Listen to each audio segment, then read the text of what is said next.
Alright guys, what is going on? Welcome back to Chicago Karl. Today, we are bringing you a special video. We're going to be ranking the 16 remaining teams left in the March Madness tournament in 2021.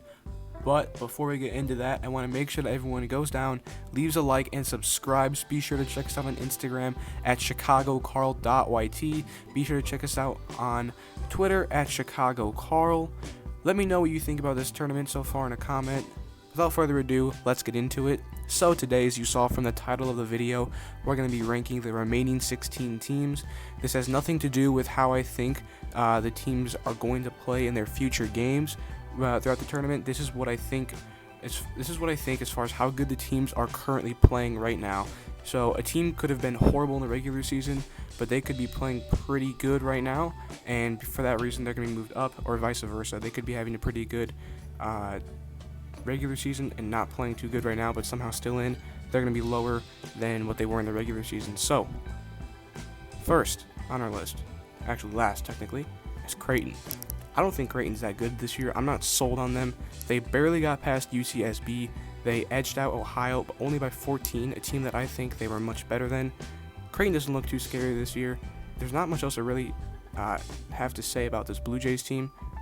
I just don't think they're great. I don't think they're that important of a team to watch. For that reason, they're 16th. After that, 15th seed in our remaining teams, we have the Oral Roberts men's basketball team. They're kind of a meme right now. Obviously, they brushed past Ohio State, barely got past Florida. I know they've upset two teams that are theoretically much better than them, but the thing is, they won both games by 3 points. This team isn't winning by a large margin, and now when Oral Roberts has to face a team like Arkansas, I think they're going to be playing horribly, and they're not even playing too good right now. They're literally not playing defense.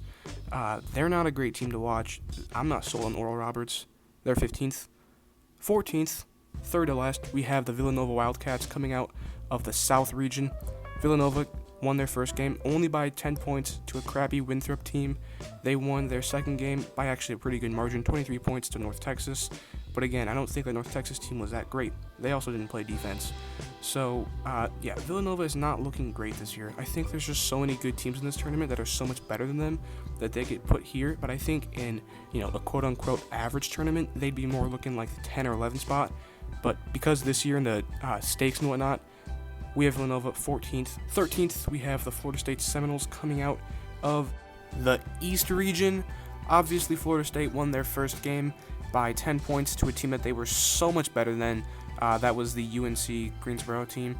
And they won their last game against a Colorado team that I thought was better than them, but Colorado just did not play to their full potential. They won that game 71-53. Margin of victory was 18 points. I'm not sold on this Florida State team. I'm sorry, I'm not. I know they're a 4th seed. I think they're so highly overseeded this year, it's unreal.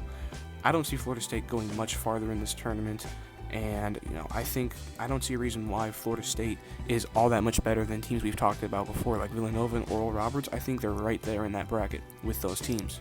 Coming in at the 12th spot, we have the Oregon State Beavers, who have been a surprise sleeper team for a lot of people. A lot of people were not too hung up on this Oregon State team. But what do you know? They're playing out of their minds right now. Listen, that being said, I'm not that sold on this Oregon State team. I don't think they're that good. Obviously, I know we said we're not going to value regular season things that much, but they were terrible in the regular season. I don't think they're too hot right now. They haven't looked great to me. What it really looks like is that the teams they've just been playing haven't looked good themselves. I know they just defeated Cade Cunningham and Oklahoma State, but I think Oklahoma State had a down game. So, legitimately, I think they're just getting lucky with the teams they're playing. They're just playing teams that have bad days, and they're showing up and they're playing to the opponent's competition, and that's just what's happening. They face Loyola next round. There is no way Oregon State gets past Loyola. I'm sorry, I just don't think it's going to happen. After that, the 11th spot, we have the UCLA Bruins, they are my favorite sleeper team so far. UCLA, obviously, they won their playing game. They won their game against BYU. They won their Abilene Christian game. They're looking mighty fine today. And I just think the reason they're 11th is because there's just so many other good teams in this tournament. I think this UCLA team in, let's say, 2019's tournament would definitely be a top 8 team, top 9 team at this point in the tournament. But because this competition this year is so stacked, that's just not where they land. They just came off of a pretty soft win against Abilene Christian. I mean, they only managed to put up 67 against Abilene Christian. That is a horrible team. That is not a good team. I don't get it. They don't play tight defense, but whatever. UCLA did not get the win. I don't see them getting any more wins, especially against Alabama. For that reason, I think they're going to be going home pretty soon, and they're going to get the 11th spot. 10th spot, we're going to give it to the USC Trojans. This team also out of the West bracket. They are fresh off of a nice win against Kansas, fresh off of a win against Drake, and this is where I think we really get into the great teams so far this tournament. USC has looked astounding against Drake. The Mobley brothers have been playing out of their minds. This USC team looks poised to make a deep run, and I know they're ranked 10th, but if you pay attention to their region, I mean, they have, in my opinion, the worst remaining team, Creighton, so it's not like they're playing these tough matchups. I think that game between USC and Oregon is really going to be a tell of faith to see how good these teams truthfully are. I'm pretty bullish on this USC team. I do know I have them ranked 10th. Just keep in mind there are so many good teams this tournament. There's a reason for that. Normally, they're not anywhere near 10 seed. This team's definitely top 6, maybe even. So, yeah, that's what we have for USC. Top 9, here we go. We have the 9th team. We have Oregon, also out of the West region. Oregon is fresh off of a win against Iowa. That was the first game of the tournament. They could not play against VCU because of the COVID protocol. Oregon. They're looking good. The biggest knock for them, they don't play defense. They let Grand Canyon score 74 on them. They let Iowa score 80. As soon as Oregon's shots don't fall, which happened during this regular season, they're done for, especially against USC, because the Mobley brothers are going to be consistent. They're going to hit their shots. They're going to drive. They're going to score. As soon as some inconsistency appears for Oregon, they're going home. And for that reason, regardless of how well they've been playing, I'm not too bearish. I'm not too bullish on this team. Oregon, they deserve this 9 seed, I think. I think they could even be a 6, like they're like USC. I think the line between Oregon and USC is not that big. They seem to be pretty evenly matched, to be honest.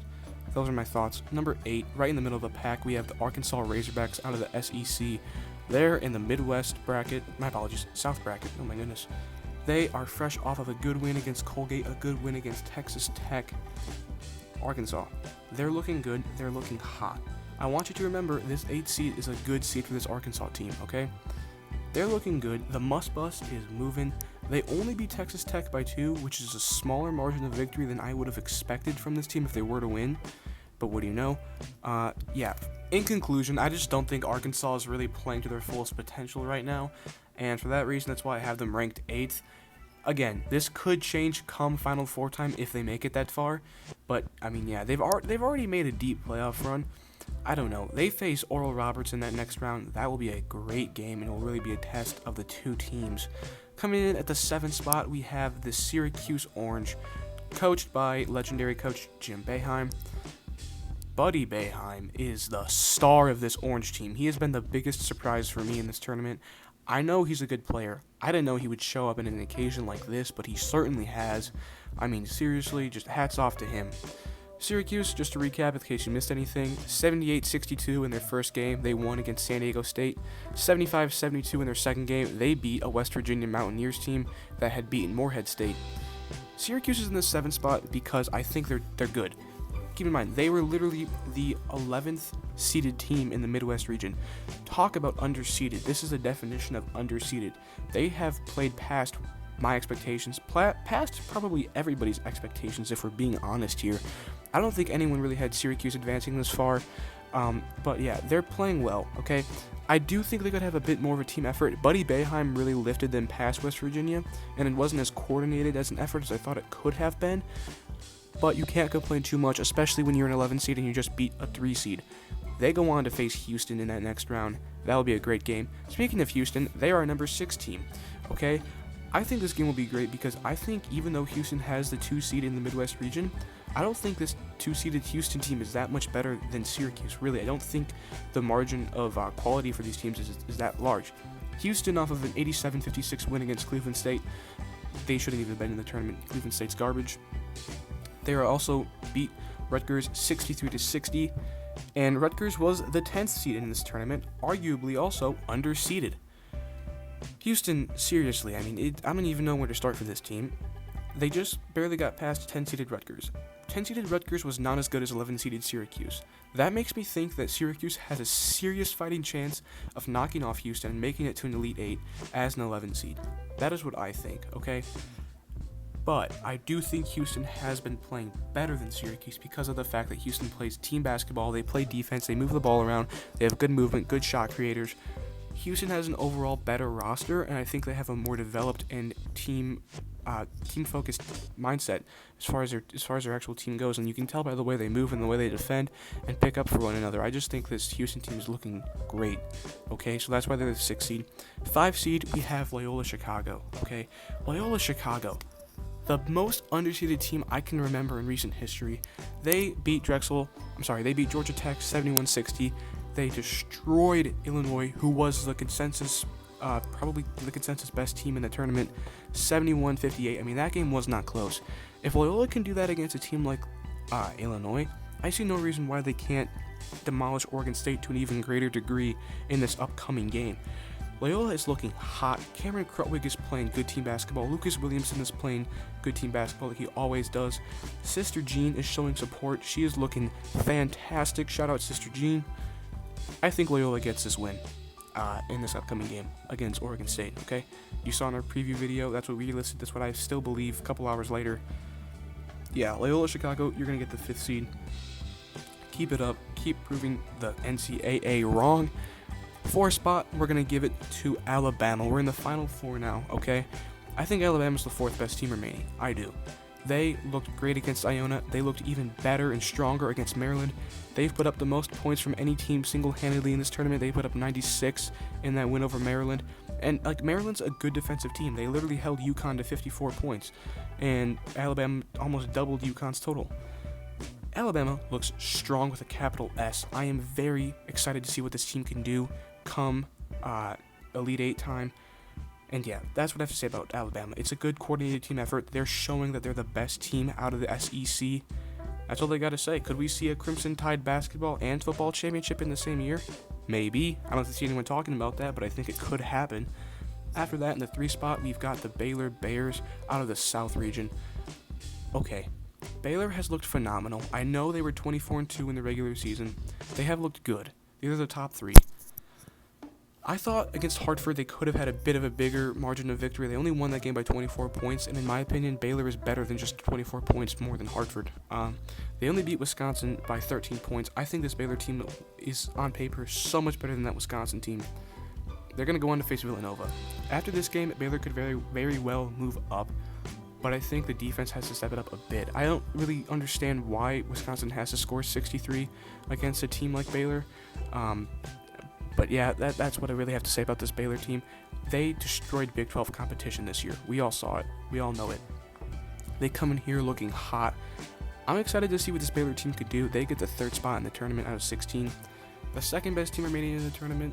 This should be a surprise to nobody. We have the Michigan Wolverines, the only Big Ten team still standing after I believe it was 8 total or 9 total Big Ten teams that made the tournament, something crazy like that. Michigan over deservedly. Good win against Texas Southern off of another good win against LSU. LSU, another team that I think is actually very good, or was very good. They went home. But Michigan's going to face Florida State, okay? I see no reason why Michigan won't take care of business here. I mean, they're so much better than Florida State. Florida State, we ranked as the 13th best team remaining. Michigan is the 2nd. This should be a blowout, in my opinion. Michigan looks good. Hunter Dickinson looks good. Smith and Brown look good off the bench. Like, this team looks great. They look so good. They look like the 2nd best team in the tournament currently, and I think they could very well make a case for the Big Ten playing in the championship game this year. After that, we have the best seed in the tournament, in our opinion, and in my opinion, they were the best team throughout the entire regular season. The Gonzaga Bulldogs out of Spokane, Washington. They won their first game 98-55 against Norfolk State. They won their second game 87-71 against Oklahoma. So they won both games by a pretty large margin, okay? They're still undefeated. They have not lost this year to anybody they've played. They're going to face Creighton in the Sweet 16. Let's be honest here. We had Creighton as the worst team currently remaining. Gonzaga blows past Creighton. Sorry. It destroys them. I see no reason why Gonzaga won't move on to the Elite 8 and the Final Four. They're going to make a push. They're the best team out of the West. They're deserving of that 1 seed. I can go on and on about how good Drew Timme is, how good he is at blocking, how good he is at facilitating, how good he is at grabbing rebounds, and just running the offense. I can go on and on about how sharp Jalen Suggs looks from beyond the arc. But regardless, this Gonzaga team looks strong. They look good. They look like the best team in the tournament. I see no reason why they can't be crowned national champions at the end of all of this. Thank you guys for sticking around to the end of this video. Be sure to leave a like and subscribe if you made it this far. Check out my other content. You can be sure to follow us on Instagram at chicagokarl.yt. Check us out on Twitter at chicagokarl. Have a nice day. Be nice. I'm out.